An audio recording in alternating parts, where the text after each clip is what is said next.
How's it going, everyone? Welcome to Rads, my match review to Brentford 2, Nottingham Forest 1. I've took a bit of time away since the game ended to do this review because I went to do it initially and I just didn't know what to say. I was that exasperated and clueless because we've been down this road so many times before this season. Another away defeat.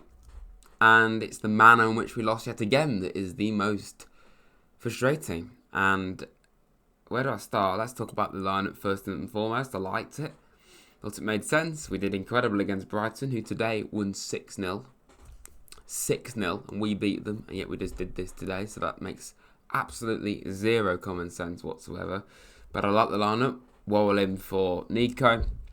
And up until the 80th minute, it was working perfectly fine. Genuinely, we were under the cosh good and proper. We weren't threatening nowhere near as much as we should have done, but we were doing some very good defending.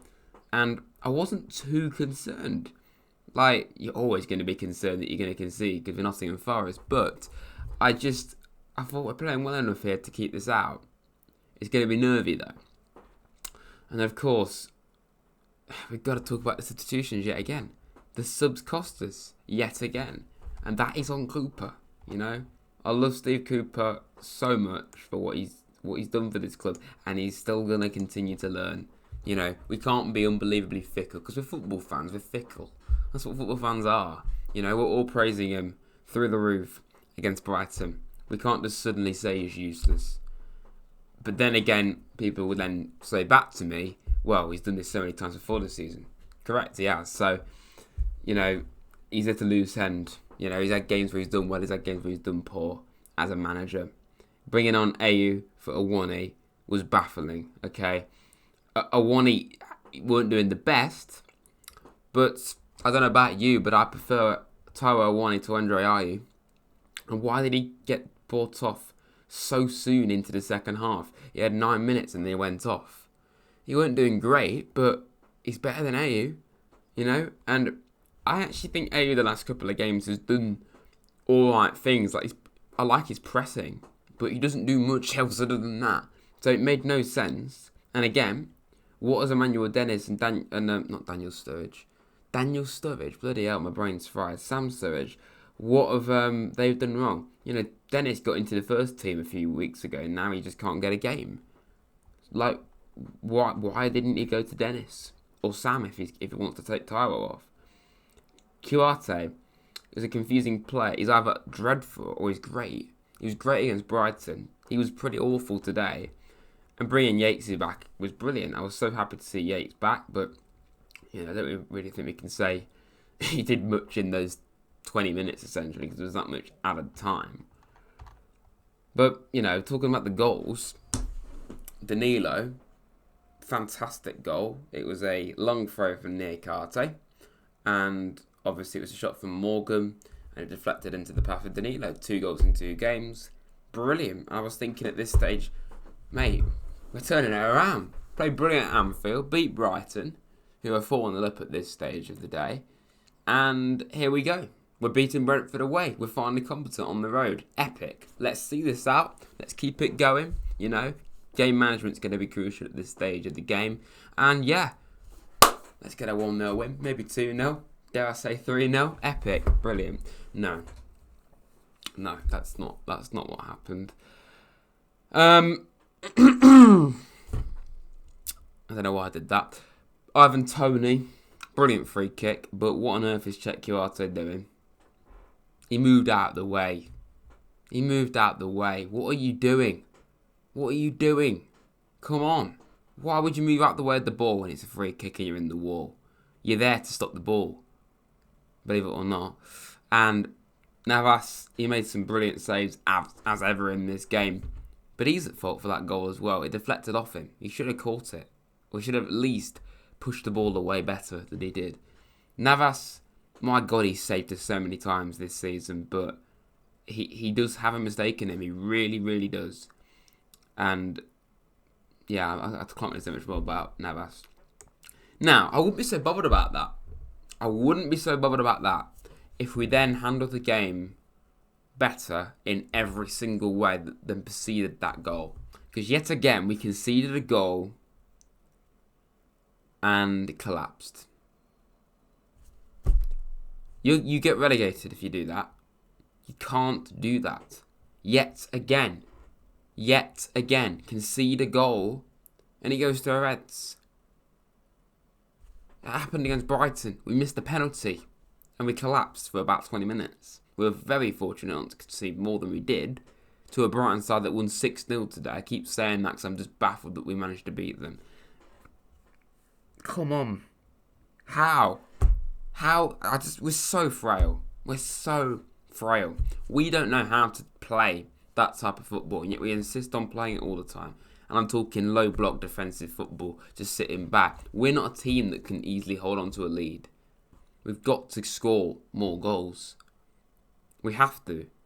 What have we scored this season? 30 goals? Conceded 63? No, 62. I'm just so disappointed. It just doesn't make any sense. See a game out, for goodness sake. If you concede, at least get a point, minimum. Don't then go and lose. And there's some debate whether this goal's offside or not. But that's not the point. It's not the point. Because we were genuinely looking great for 80 minutes. One mistake in a set piece, not even from open play. And we didn't look the same. Danilo going off injured is solid law, of course. And then Brennan as well, by the way. I forgot to mention that. That didn't help. We're down to 10 men at this stage. Because Cooper also did all 3 changes in 3 separate stoppages. So he couldn't bring someone else on. I'm just so demoralised. You know? It was poor defending from Lodi. I love Lodi, but it was poor defending from him. And there you go. Another game where we've bottled the lead. 23 points on winning positions. Lost. Look at this form. It's so poor, minus a miracle. A miracle. We were so good against Brighton. First half was pretty poor. Second half was some of the best football we've played this season. It was brilliant. I was so delighted and in shock and so happy with this result. This was what we'd seen earlier on in the season. But even better, it was fantastic. In a string of all these unbelievably drab results, all these L's here from Leeds onwards. Out of nowhere, we pull that out of the bag and do that. And yet we then go and do this. And it's not so much the performance, because the performance was good. It was good. For 80 minutes. The game's 90 minutes, lads, believe it or not. It really is. I'm sorry. It's just game management. Completely let us down. Mentality. And it's so disappointing. Seeing how mentally strong we were against Brighton.